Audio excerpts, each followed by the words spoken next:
Bueno, buenas noches para todos. Yo soy Daniel Tavares, residente de cuarto año de anestesiología de la Universidad Militar con Hospital Base San Rafael. Asesorado por el doctor Peña, vamos a hablar hoy entonces de consideraciones anestésicas para paciente en ECMO sometido a cirugía no cardíaca. Vamos a abordar entonces como cuatro pilares fundamentales alrededor de esta charla, que va a ser qué es el ECMO, la valoración preanestésica, el manejo intraoperatorio y pues algunas consideraciones del posoperatorio, principalmente relacionadas con el traslado de los pacientes.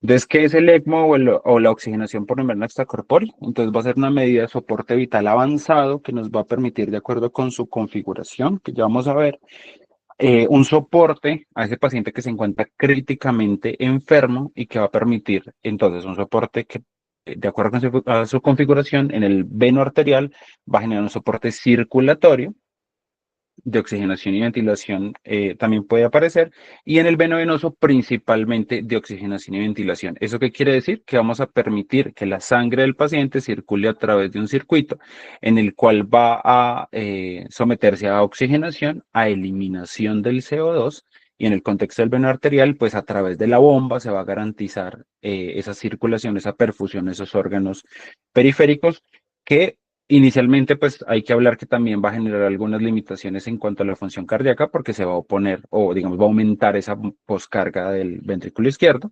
Entonces hay que como tener claro en la cabeza que el ECMO veno arterial como mecanismo de soporte circulatorio va a permitir es la perfusión de esos órganos y mejorar la microcirculación del paciente. Dentro de las terapias como más ampliamente conocidas vamos a tener el ECMO venovenoso y el ECMO veno arterial.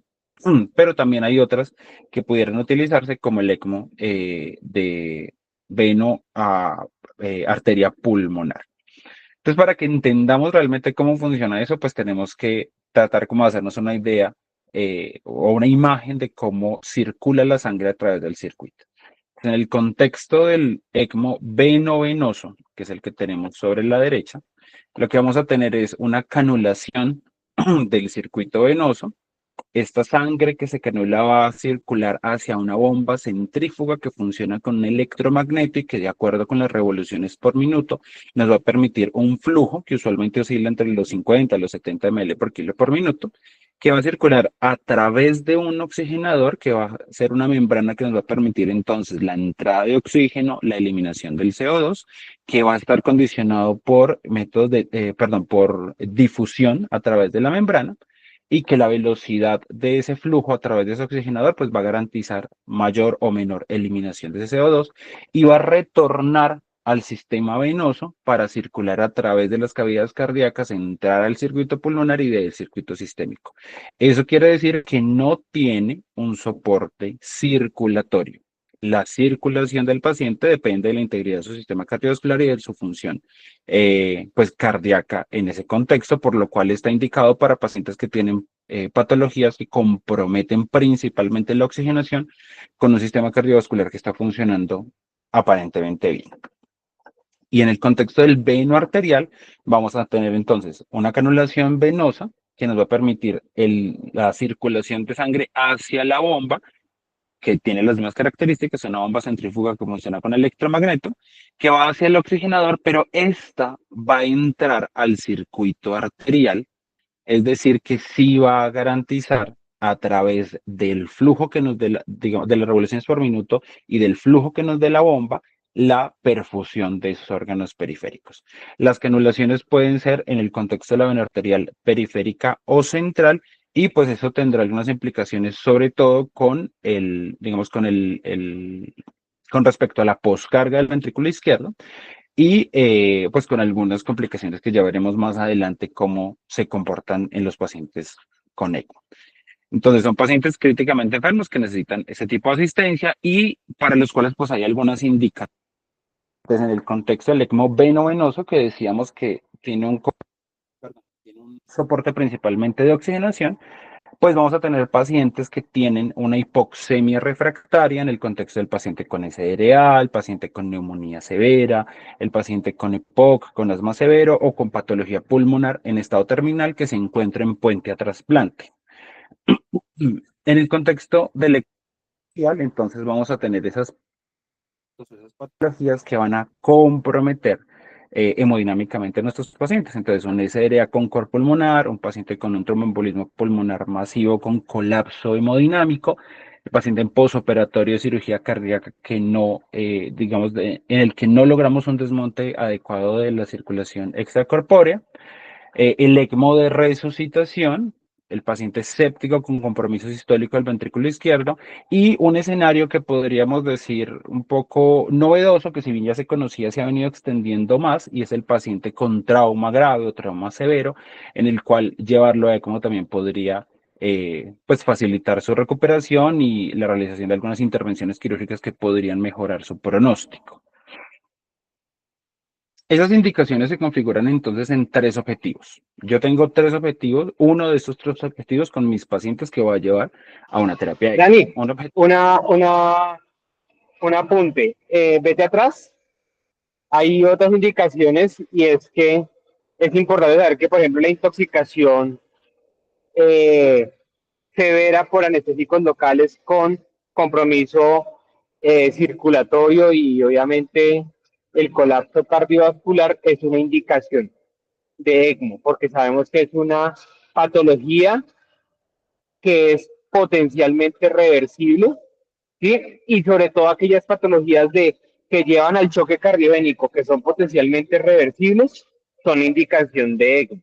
Hay mucha patología cardiovascular que no va a ser reversible y que están en estado crítico, generan choque cardiogénico y esas pues no son opciones para un ECMO VA. Lo que se está mirando hoy en día es que la patología tenga un destino, ya sea un destino a la recuperación, un destino a la reversibilidad o un destino a otro tipo de solución. Puede ser una cirugía cardiovascular, puede ser una asistencia ventricular definitiva. ¿Sí?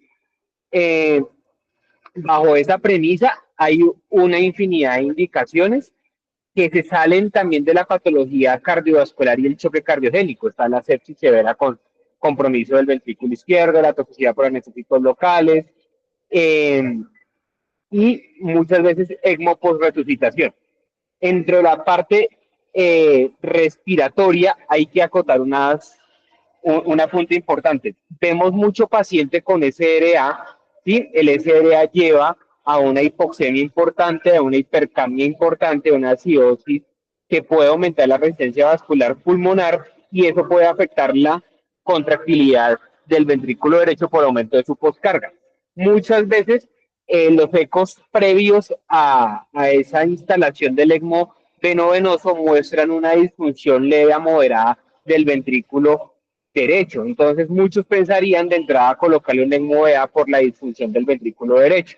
Pero no, lo que se hace es colocar un ECMO veno-venoso porque una vez empieza a corregir en las primeras horas la acidosis, la hipercapnia, la hipoxemia, la vasorreactividad del circuito pulmonar empieza a disminuir, a mejorar, a disminuir la resistencia vascular pulmonar y eso hace que mejore la perfusión del ventrículo derecho con más oxígeno, con más entrega, ¿sí? Y con menos resistencia vascular pulmonar, el ventrículo derecho en unas 6 a 12 horas empieza a mejorar su función notoriamente.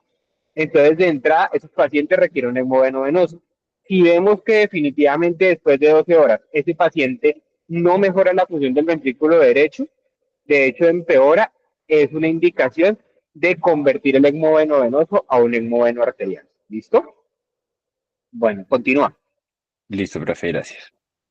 Listo, entonces decíamos que tengo tres objetivos con los pacientes que llevo a ECMO y pues como que los clasifico de acuerdo con la patología o el evento que los está llevando o que me está llevando a mí como tratante, digamos, en ese contexto, a tomar la decisión de llevarlo. Entonces el paciente que tiene un puente de recuperación es el paciente que tiene una patología que yo creo que va a resolverse, digamos, en ese contexto podríamos involucrar los pacientes eh, con sepsis que tienen un compromiso ventricular izquierdo, que espero que resolviendo la infección, pues va a recuperarse de su estado crítico y va a salir del ECMO. el paciente con puente trasplante, que es el paciente entonces con esa patología cardíaca o pulmonar terminal, en el cual esté dando soporte circulatorio o de oxigenación porque su órgano ya no es capaz de cumplir con esas funciones y en quien la única solución pues sería el trasplante. Y el ECMO a decisión o puente a decisión, que sería entonces el paciente en el que yo podría considerar, como lo decía el profe, una cirugía cardiovascular o en el que yo podría considerar un soporte ventricular o una asistencia ventricular definitiva que pudiera entonces ayudarme a lograr que ese paciente salga del ECMO, pero digamos que es un escenario un poco como, digamos, una zona gris para estos pacientes.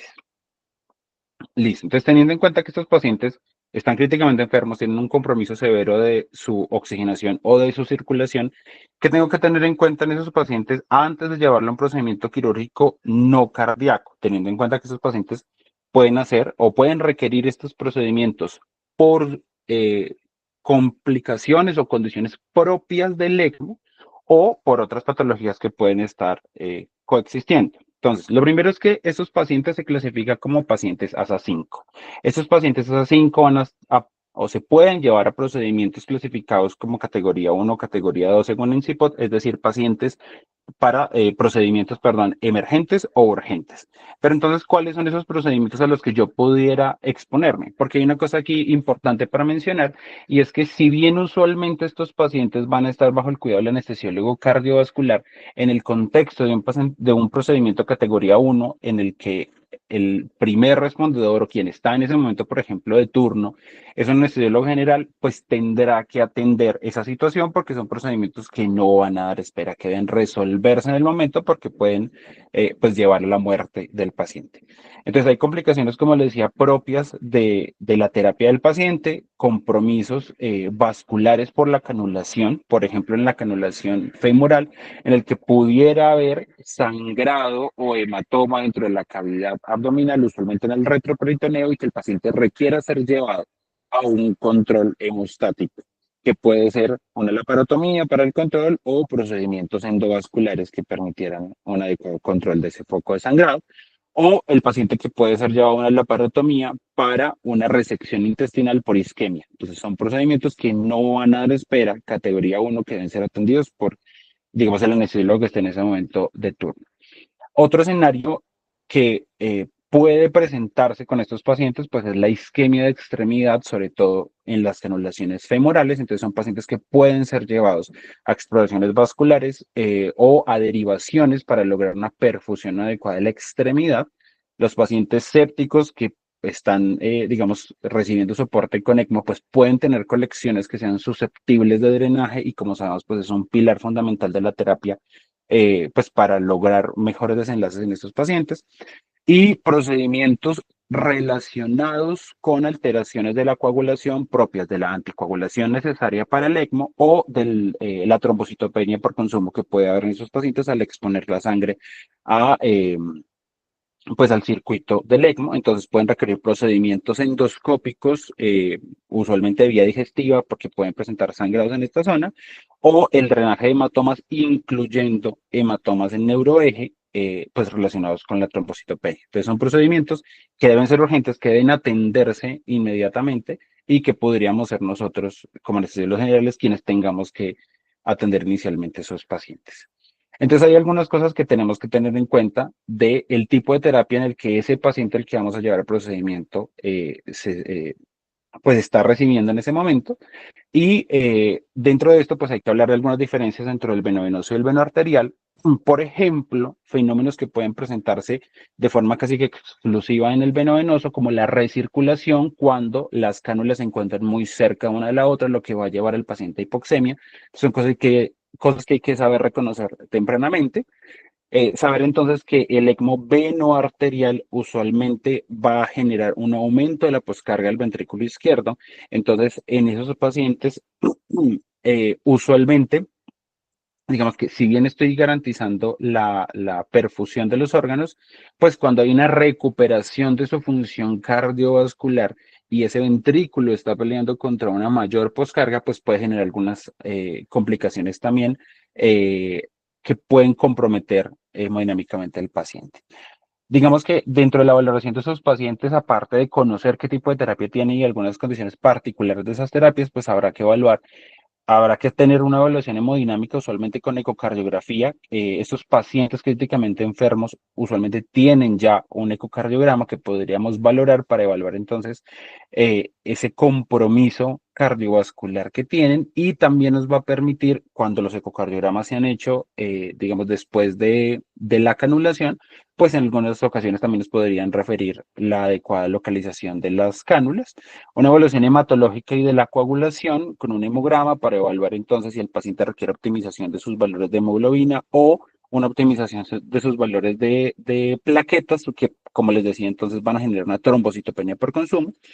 Una valoración del TTP, ACT, fibrinógeno, principalmente estos tres que van a ser digamos, las pruebas de función de coagulación que se van a hacer de forma seriada en las unidades de ECMO o en las unidades de cuidado intensivo donde tengan los pacientes con ECMO, que nos van a permitir entonces evaluar el riesgo de sangrado que van a tener los pacientes durante el procedimiento, y en contextos especiales como el paciente que ya tiene el hematoma, que ya está sangrando, pues las pruebas viscoelásticas nos pudieron ayudar también a tomar decisiones rápidas de saber si necesitamos algunos otros hemocomponentes previo a llevar al paciente a la sala de cirugía. Una evaluación metabólica que va a incluir principalmente pues la evaluación de electrolitos y la función renal, y la evaluación respiratoria del paciente, que incluye pues la oxigenación y la ventilación, que lo vamos a evaluar entonces con los gases arteriales. Estos pacientes usualmente tienen un seguimiento ya gasimétrico que podemos evaluar antes de llevarlos para saber entonces en qué condiciones están, qué puedo optimizarle, y tener en cuenta, como vamos a ver más adelante con respecto a la ventilación de los pacientes, digamos a los parámetros ventilatorios del paciente, y es que la oxigenación y la eliminación del CO2 pues van a estar garantizadas principalmente por la terapia ECMO. Entonces, los parámetros ventilatorios usualmente pues digamos que lo que van a buscar garantizar es un adecuado reclutamiento de ese pulmón sin generar mayores cambios o sin generar cambios significativos en cuanto a digamos, a la PaO2 o la PCO2 de nuestros pacientes. Listo. Vete dos diapositivas atrás. Entonces, hay algo muy importante para que todos sepan y quede claro el mensaje. El ECMO venoarterial es una medida de soporte circulatorio.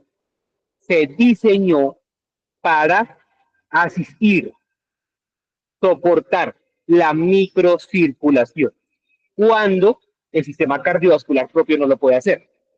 No es una medida de asistencia ventricular, no es una medida de apoyo cardíaco.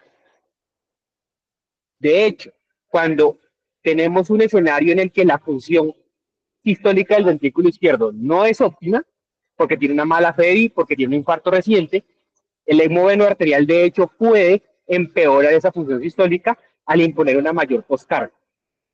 Entonces, sí es muy importante tener en cuenta que el ECMO venoarterial asiste la microcirculación, ¿sí? No es una medida de asistencia ventricular izquierda.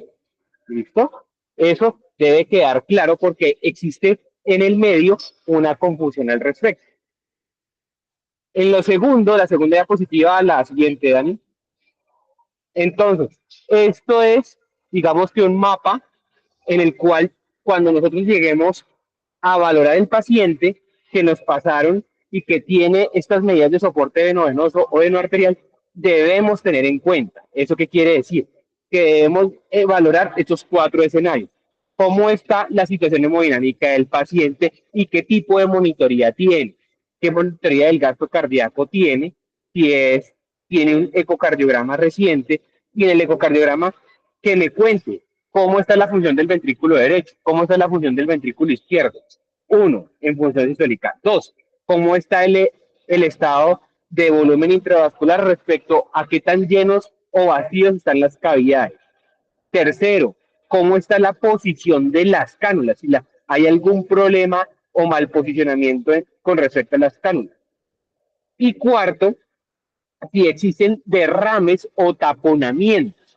Y eso es muy importante porque pueden existir accidentes con las cánulas que generen un taponamiento cardíaco o un derrame que potencialmente pueda convertirse en taponamiento. debo evaluar durante la valoración preanestésica in situ, ese paciente en cuadro intensivo, rápidamente, con la perfusionista o con el ecmólogo y con el intensivista, cómo está el ACT. El ACT de sus pacientes debe estar siempre entre 180 y 220. Listo, pero también si es un paciente con un riesgo alto de sangrado, debo evaluar las pruebas viscoelásticas. Sobre todo, vale la pena recordar que lo que más hacen estos pacientes es un consumo plaquetario y disfunción plaquetaria. ¿Listo?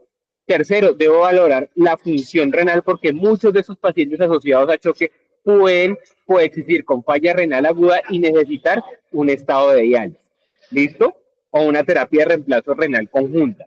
Y la parte respiratoria, ¿sí? Que es importante tanto para el veno venoso como para el veno arterial. Pero importante en el veno venoso porque esto me va a permitir saber si yo puedo trasladar o no ese paciente a una sala de cirugía. Por ejemplo, si yo tengo un ECMO veno venoso y el paciente se desatura, ¿sí? Debo interrogarme varias cosas. Pasa a la siguiente diapositiva, baja. Igual la anterior. Entonces debo preguntarme si hay una recirculación, es decir, que las cánulas están demasiado cerca y cuando la cánula de retorno trae nuevamente sangre oxigenada, esa sangre es probable que esté muy cerca de la cánula de drenaje y vuelve y se mete esa sangre oxigenada al drenaje y no pasa por el ventrículo derecho ni pasa a la circulación propia del paciente. Eso se llama recirculación, ¿sí? Entonces es importante valorar si la desaturación es producto de esa malposición de las cánulas, si es producto de que empezó a fallar el ventrículo derecho y necesito convertirlo a un ECMO venoarterial, ¿sí? O es propiamente que no estoy ajustando los parámetros ventilatorios del paciente en la ventilación ultraprotectora para que se recupere adecuadamente este paciente. ¿Listo? O existe alguna trombosis de las cánulas. Por eso es que yo necesito una valoración ecocardiográfica reciente que me permita ver esos parámetros antes de iniciar el procedimiento y antes de permitir un traslado de esos pacientes, ya sea a, a una sala de cirugía o a una sala de hemodinamia. ¿Listo? Continúa. Listo, bro. Listo, entonces, como le decía el profe, con respecto al paciente que está en ECMO venovenoso, que debe evaluar si está en condiciones de trasladarse a sala de cirugía o no, o el procedimiento debe realizarse, digamos, en la unidad de cuidado intensivo. Entonces vamos a evaluar en ese paciente, pues, cómo están los signos vitales, cómo está el estado de oxigenación y ventilación y el equilibrio ácido-base, pues, con la gasimetría arterial.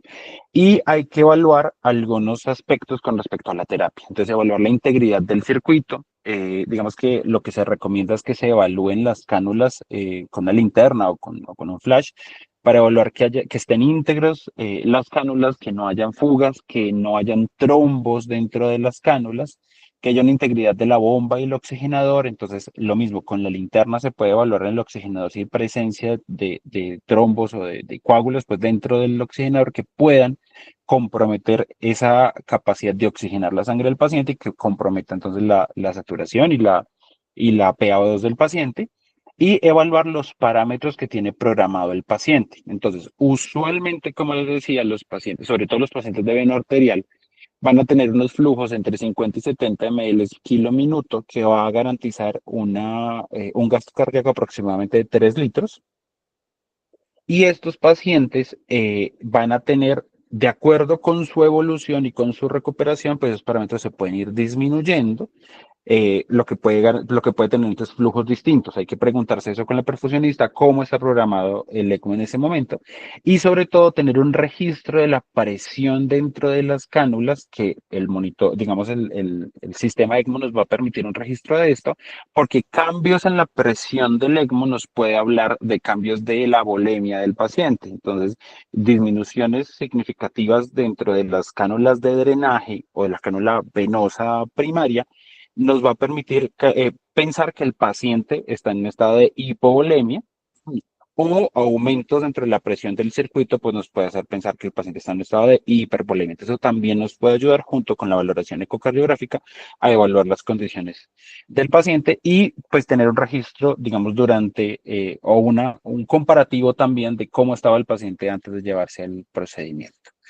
Hay un factor importante también con estos pacientes y es el tema de la transfusión. Entonces, digamos que el estudio más grande que se ha realizado con estos pacientes fue el PROTECMO, que terminó su recolección de pacientes en el 2021. Fueron más de 6.300 pacientes, principalmente de ECMO veno-venoso, que como decíamos son pacientes en los que el principal compromiso es de la oxigenación.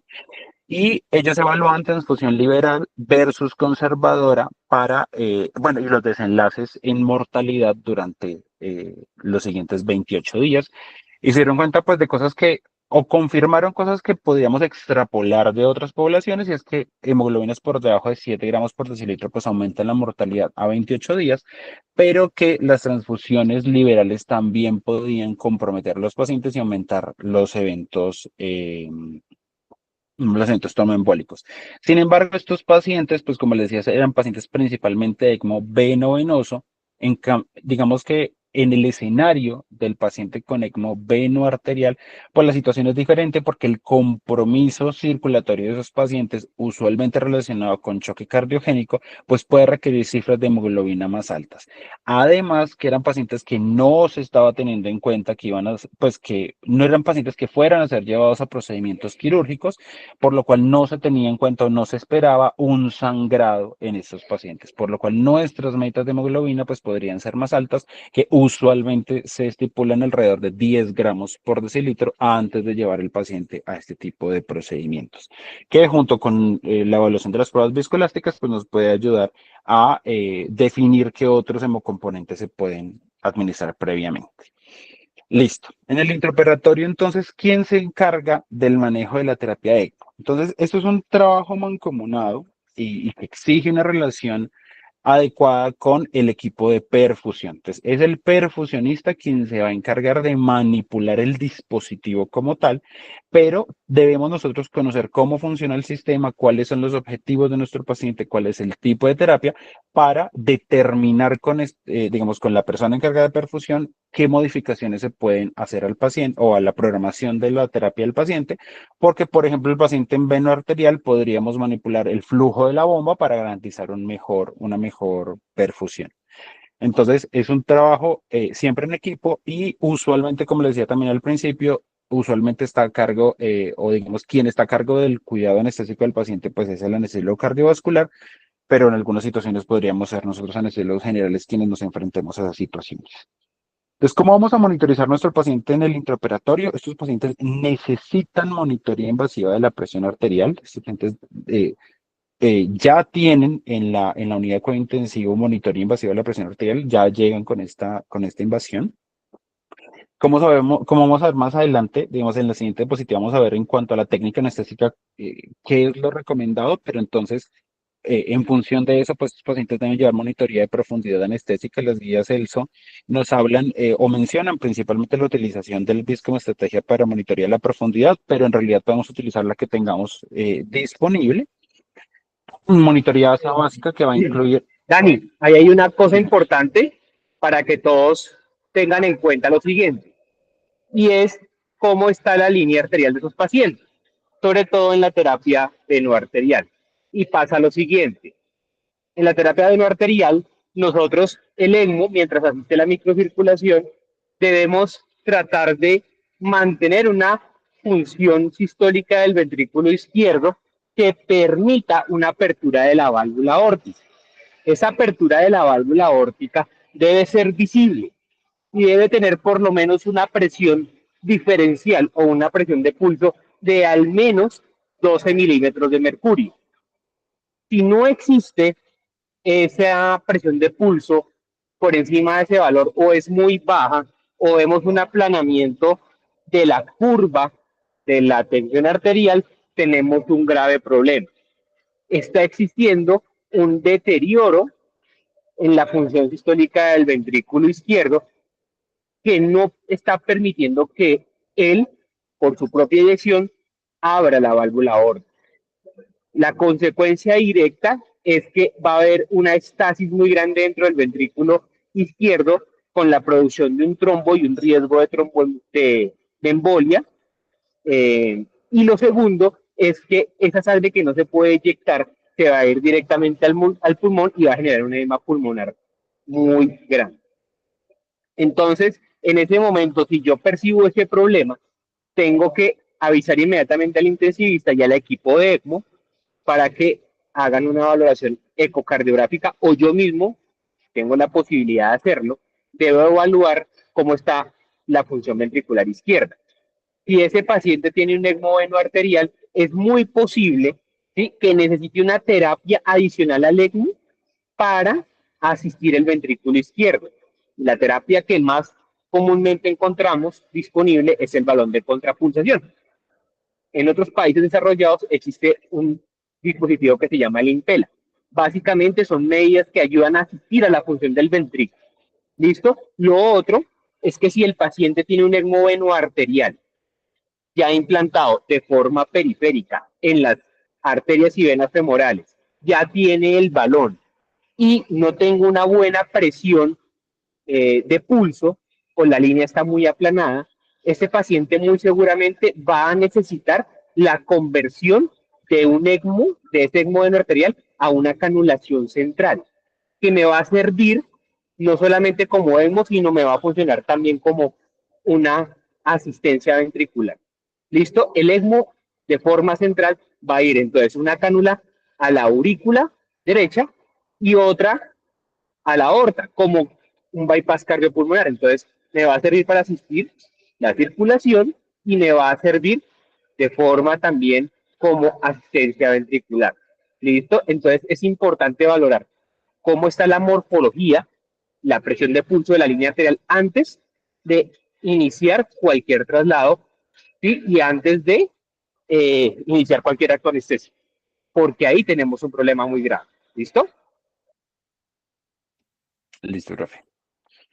Listo. Bueno, estos pacientes, hay que valorar entonces también qué tipo de monitoría de gasto cardíaco tienen. Estos pacientes pueden llegar, de acuerdo pues como a los protocolos institucionales y a los esquemas de trabajo de los grupos, pueden llegar incluso con monitoría con catéter respiratorio pulmonar, un catéter de Swan-Ganz, que nos permita entonces una valoración del gasto cardíaco por termodilución, y pues también es importante tener en cuenta la monitoría de la perfusión cerebral. Estos pacientes digamos, el escenario ideal sería tener monitoría NIRS todo el tiempo para garantizar entonces que esa perfusión es adecuada y que la terapia pues es exitosa dentro del contexto pues de la sala de cirugía, que es donde estamos pues como a cargo del cuidado de estos pacientes.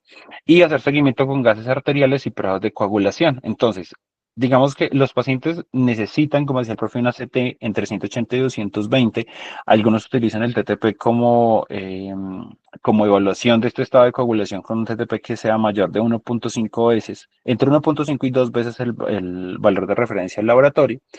Pero para el procedimiento quirúrgico, teniendo en cuenta que hay un rasgo aumentado de sangrado, pues estas terapias o digamos la administración de heparina, que usualmente es el anticoagulante de elección en estos pacientes, se puede suspender. Entonces hay que hacer una vigilancia continua de este estado de coagulación del paciente para evitar también pues irnos al otro extremo, que sería los eventos trombóticos y la trombos o los trombos dentro del oxigenador o la bomba del paciente. Con respecto a la técnica anestésica, la recomendación es utilizar anestesia total endovenosa, ya que estos pacientes usualmente su ventilación o sus parámetros ventilatorios no están destinados principalmente a garantizar una oxigenación ni una eliminación de CO2, porque eso se está garantizando con digamos, con la terapia que estoy suministrando, con el ECMO, sino a mantener un adecuado reclutamiento alveolar. Vamos a ver más adelante las estrategias de ventilación. Entonces, no puedo garantizar un adecuado nivel anestésico con el anestésico con el halogenado. Entonces debo garantizarla a través de la anestesia total endovenosa. Esta anestesia total endovenosa pues puede sufrir algunos, digamos, algunos cambios debido a que el circuito del ECMO puede representar desde 300 ml, el circuito más pequeño o más sencillo, hasta 1.5 litros en los circuitos completos, lo que pues va a alterar entonces el comportamiento de los compartimentos en estos pacientes, por lo cual necesitan, como les decía anteriormente, la monitoría de la profundidad anestésica para garantizar un adecuado nivel de anestesia. Y también se recomienda, los pacientes usualmente van a recibir relajación o bloqueo neuromuscular, entonces pues también se recomienda que haya monitoría de la relajación para garantizar unas condiciones óptimas de pues anestésicas en este paciente para el procedimiento que se va a llevar. Con respecto al estado hemodinámico del paciente, entonces estos pacientes, digamos que la mejor o la herramienta que más ampliamente tenemos nosotros como accesible y que nos permite valoración de diferentes parámetros, pues va a ser la ecocardiografía.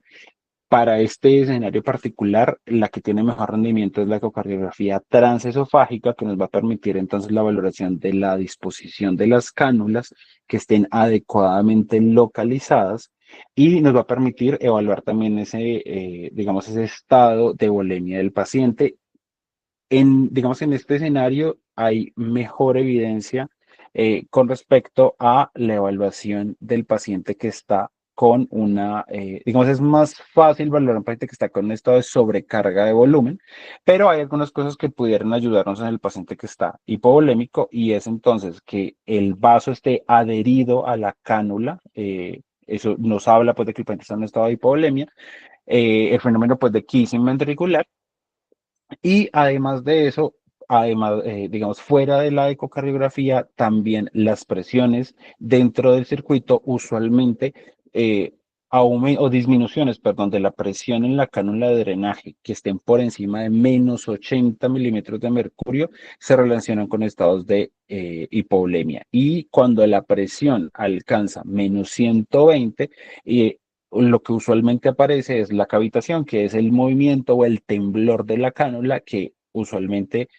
está relacionado con estos, digamos, estos estados de hipovolemia y nos puede llevar a un evento muy peligroso que puede comprometer al paciente y es que se detenga la centrífuga. Entonces, la centrífuga, al ser un aspa que está conectado a un electromagneto, depende de su funcionamiento de que el circuito de salida de la bomba sea de menor presión que la que hay dentro de la bomba. Entonces, si yo altero la presión de la cánula de drenaje, se va a frenar la bomba y estoy, digamos, perdí la asistencia que le estoy dando al paciente, sea circulatoria o sea de oxigenación. Esas son cosas que voy a tener en cuenta para garantizar la hemodinamia del paciente. Usualmente estos pacientes se benefician de la administración de inotropía para mejorar entonces ese comportamiento cardíaco y mejorar la contracción y la eyección del ventrículo izquierdo principalmente. Y usualmente en estos pacientes aumentar la resistencia vascular sistémica pues puede comprometer más al paciente, sobre todo el paciente en veno arterial, que de por sí la terapia ya está aumentando la poscarga, pues aumentar más la poscarga con vasopresores va a comprometer más ese funcionamiento de ese ventrículo izquierdo y pues voy a necesitar parámetros más altos de la terapia o llevar o el paciente terminar pues en un colapso cardiovascular. Con respecto a la ventilación, entonces hay diferentes estrategias que todas se engloban dentro del concepto del pulmón abierto.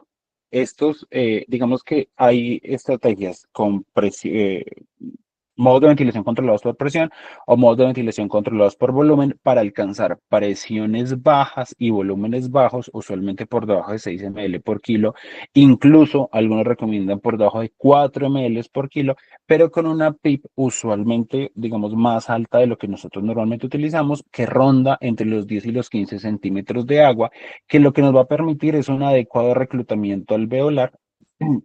Y no, como lo decíamos, no está pensada para garantizar ni la oxigenación ni la eliminación del CO2, porque eso está, digamos, el objetivo o la terapia que está solucionando esto, que está atendiendo esta necesidad, pues va a ser el ECMO, ¿listo?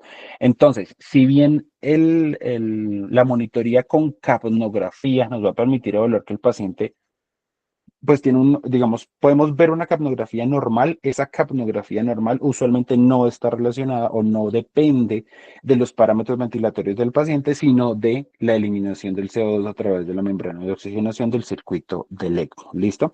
Pues hay diferentes estrategias. Usualmente una presión pico no más de 20 centímetros, un volumen corriente cuando se controla por volumen no mayor de 6 ml por kilo, frecuencias que van de normales a bajas y PIP entre 10 y 15 centímetros de agua. Bueno, aquí hay una cosa importante antes de pasar, que lo vamos a ver al final también con el transporte, y es que si bien no vamos a darle al paciente anestesia inhalada, la anestesia va a ser total endovenosa. Una recomendación es continuar con el ventilador de la UCI y ojalá pudiéramos, digamos, en algunas instituciones podemos trasladarnos al paciente desde la UCI con su ventilador, entrarlo a la unidad, a la sala de cirugía y devolverlo con su mismo ventilador, evitando la desconexión del circuito para evitar el desreclutamiento alveolar. Entonces, con respecto a la coagulación, lo que decíamos, el TTP usualmente mayor de 1.5 a 2 veces el valor de control del laboratorio, una CT entre 180 y 220. Eh, y las pruebas viscoelásticas nos van a, digamos, tienen importancia en el escenario del paciente que está sangrando, que está comprometido, que necesita tomar decisiones más rápidas, digamos, un riesgo mayor de sangrado que me permita rápidamente decidir si el paciente necesita una transfusión de plaquetas o de algunos factores de coagulación. No está indicada la reversión de la anticoagulación en estos pacientes por el riesgo de trombosis del circuito y de la membrana de oxigenación, pero sí la suspensión del mismo, por lo que hay que vigilar entonces el comportamiento de la coagulación durante la cirugía. Eh, y en el escenario del paciente que tiene un sangrado que está comprometiéndolo y que ha sido de muy difícil manejo en el intraoperatorio, una opción que ha sido, digamos, referenciada incluso por las guías ELSO, pues es la utilización del factor 7 recombinante. Lo otro es que estos pacientes también pueden hacer una deficiencia adquirida del factor de von Willebrand. Entonces, estos pacientes también podrían beneficiarse de, digamos, el factor 7 recombinante y de la desmopresina de forma temprana para mejorar la actividad plaquetaria y pues garantizar un adecuado nivel de, digamos, una adecuada hemostasia en el paciente. El anticoagulante de elección en estos pacientes es la heparina no fraccionada, pero hay pacientes que pueden hacer entre el 0.5 y el 2.5% por ciento de los pacientes pueden hacer trombocitopenia inducida por heparina, lo que puede agravar la trombocitopenia que está relacionada con el consumo y la exposición al circuito del ECMO. Entonces, en estos pacientes son opciones cambiar a bilirrudina o argatroban. Son anticoagulantes que no tienen hasta la fecha inhibidores directos, pues, perdón, antagonistas directos, pero que tienen una vida media muy corta. La bilirrudina usualmente tiene una vida, está descrita una vida de eliminación de más o menos unos 20 minutos, y son medicamentos que se utilizan en infusión, usualmente dosis de 1.5 a 2 microgramos kilo hora de la bivalirrodina y entre 1 y 1.75 microgramos por kilo por minuto del largatroban y se suspenden en el momento en el que el paciente tiene indicación quirúrgica justo previo al traslado a salas, que como veíamos son procedimientos categoría 1, pues en el momento en el que se considera la necesidad, pues se traslada cuando es viable trasladarse y si no, pues se realiza el procedimiento en la unidad. Listo. Hay algunos escenarios relacionados con alteraciones en el funcionamiento o en la integridad del circuito que nos pueden llevar a una crisis en la sala de cirugía. Y pues que hay que saber identificar tempranamente y que con ayuda del equipo de perfusión pues vamos a poder solucionar. Son ellos pues los que mejor conocen estos circuitos. Es el desplazamiento o el mal posicionamiento de las cánulas, incluyendo entonces la cercanía entre las cánulas del ECMO veno-venoso que puede llevar al paciente a recirculación, que usualmente lo vamos a identificar entonces es con la hipoxemia del paciente. En ese escenario lo que tendremos que descartar entonces va a ser que estén las cánulas mal posicionadas o que haya una alteración en la función de la membrana de oxigenación. Eh, Pueden haber eventos trombóticos que podemos identificar rápidamente pues, con una linterna a través del circuito de la cánula o de la membrana de oxigenación del ECMO, que haya una falla del oxigenador que por fortuna es menos frecuente. Los oxigenadores, las membranas están diseñadas para durar aproximadamente 14 días, 2 semanas, que haya una falla de bomba. Entonces que eso lo vamos a, digamos, lo vamos a evidenciar rápidamente porque podemos ver la bomba centrífuga circulando y pues evidentemente en este escenario pues ver cómo ya no está circulando lo que va a condicionar que no se esté suministrando la terapia al paciente, y aire en el circuito que puede presentarse en el escenario de una pérdida, pues como de la integridad de la cánula, desplazamiento de la cánula o desconexión del circuito en algún punto. En el contexto de aire en el circuito, digo, lo primero que hay que hacer es el clampeo de todas las cánulas de drenaje mientras se vuelve a purgar el circuito. Y se reconecta al paciente.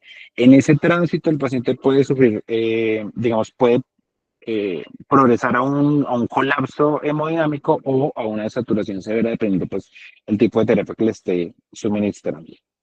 Aquí hay una parte importante, Dani, y es que respecto a la trombosis y el desplazamiento de las cánulas, es algo que se tiene que confirmar con ecocardiografía. ¿Listo? La trombosis se sospecha en el caso de un ECMO venoarterial cuando la resistencia al circuito se aumenta de forma exagerada, de tal forma que la centrífuga lo detecta y empieza a disminuir el flujo, por ende el gasto cardíaco que aporta el circuito y por ende el índice cardíaco. Entonces, automáticamente él detecta un incremento en la resistencia, la bomba va a empezar a revolucionarse cada vez más lento, más lento, más lento, hasta que obviamente el aporte del circuito puede llegar a parar. ¿Listo? Entonces ahí hay que interrogarse, sobre todo con los segmos que llevan más de 48 o 72 horas, si existe o no trombosis dentro de las cánulas. Y eso también se puede evaluar por vía ecocardiográfica para saber si hay flujo laminar o es un flujo turbulento el que está dentro de esas cánulas. ¿Listo? El desplazamiento y la trombosis son las complicaciones más frecuentes con la terapia de ECMO, tanto ECMO venovenoso como ECMO venoarterial. ¿Listo? Las otras fallas son directamente del equipo, ¿sí? Y pues usualmente los oxigenadores de ECMO duran entre 14 y 15 días, entonces es muy raro que llegue a fallar el equipo. Sin embargo, todas las terapias ECMO tienen una centrífuga de rescate en caso de falla de la bomba centrífuga. ¿Listo? Entonces, por eso, antes del traslado, soy tan enfático en recordarles que ojalá haya una valoración ecocardiográfica reciente que nos confirme la adecuada posición y el flujo laminar de las cánulas.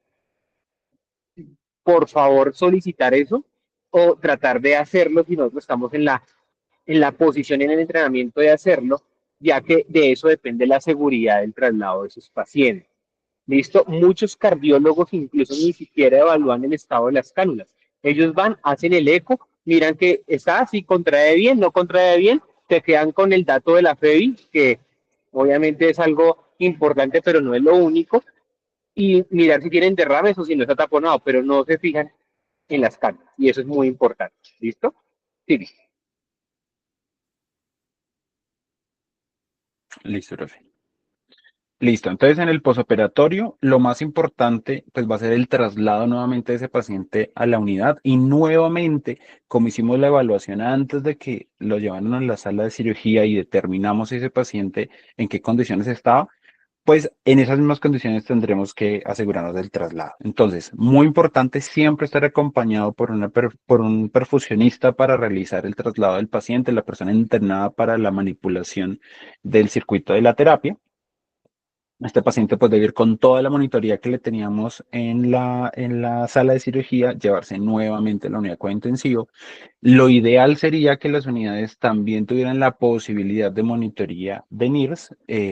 Digamos que no en todas las unidades está disponible, pero sería como el escenario ideal para continuar la monitoría de la perfusión adecuada de esos pacientes.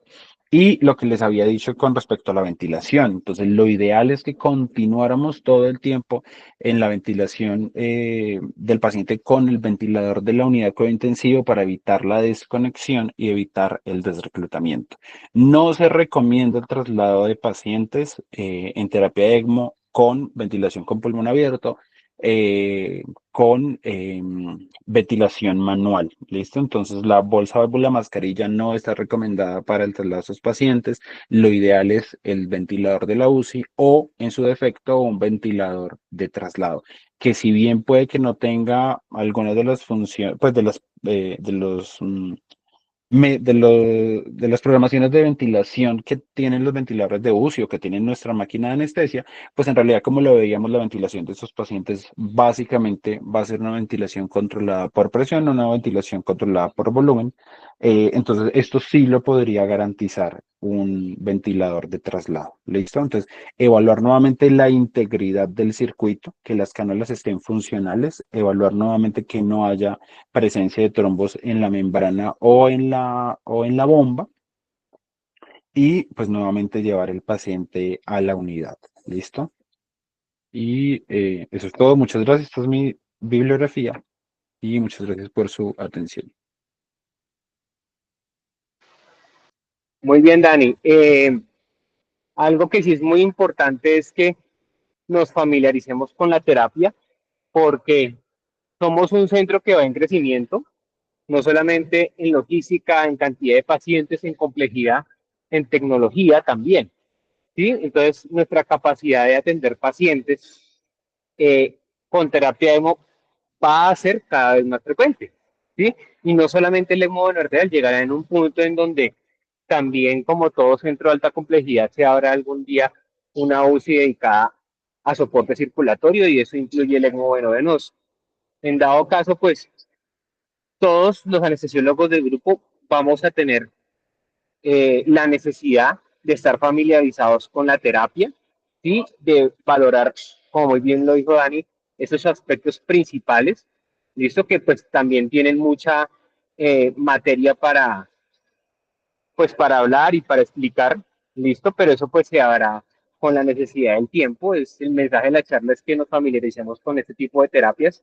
Va a ser cada día algo muy común para nosotros eh, y que la entendamos y que la respetemos, pero que también le perdamos el miedo a encontrarnos ese tipo de pacientes. No sé si alguien quiere aportar algo más, tiene alguna pregunta.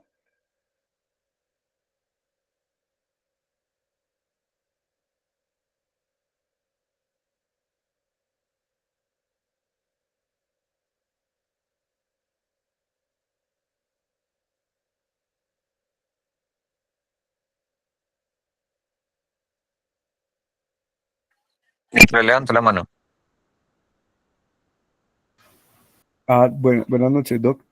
Doc, entonces, para los pacientes que necesitan asistencia ventricular y están con ECMO venoarterial, las opciones que tendríamos sería la canulación central y el balón de contrapulsación. Correcto. En nuestro medio existe el balón de contrapulsación si estamos en ECMO venoarterial periférico. Si vemos que el paciente no mejora ni con la inotropía ni con el balón de contrapulsación, hay otras dos opciones y es colocar algo que se llama un VEN, ¿sí? Ese VEN es un sistema de drenaje pasivo que va conectado de la aurícula izquierda o de una vena pulmonar hasta el ventrículo izquierdo. O sea, puede hacer toracotomía para no tener la necesidad de hacer una apertura external, ¿sí? Teniendo eso en cuenta, esa cánula va a permitir que se desocupe un poco el ventrículo izquierdo, ¿sí? Que empiece el periodo de recuperación porque se le baja la tensión a la pared del ventrículo izquierdo al estar menos lleno esa cavidad, ¿sí? Y empieza a eyectar con más facilidad hay menos estasis venosa y menos edema pulmonar. ¿Cuál es la idea de esto? ¿Sí? Que el ventrículo izquierdo se recupere, empiece su fase de recuperación, si por ejemplo es una miocarditis viral, un infarto, ¿sí? O si es una falla cardíaca crónica agudizada que tiene la posibilidad de recuperarse, ¿sí? O una toxicidad severa por anestésicos locales con compromiso cardiovascular, o una sepsis con compromiso del ventrículo izquierdo. Entonces le damos tiempo a ese ventrículo que se recupere, ¿sí? Mientras el ECMO apoya la microcirculación. ¿Listo? En caso de que esas estrategias no sean suficientes, se piensa entonces en cambiar la terapia periférica a una terapia central, que va a funcionar como ECMO y asistencia ventricular. ¿Listo?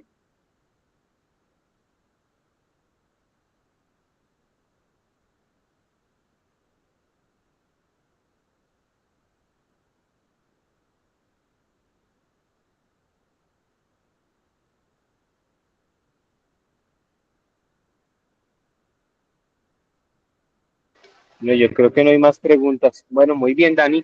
Fue muy buena la charla. Te enfocaste bien. Felicitaciones. No sé si Profe, Carlitos muchas quiera gracias. decir algo más.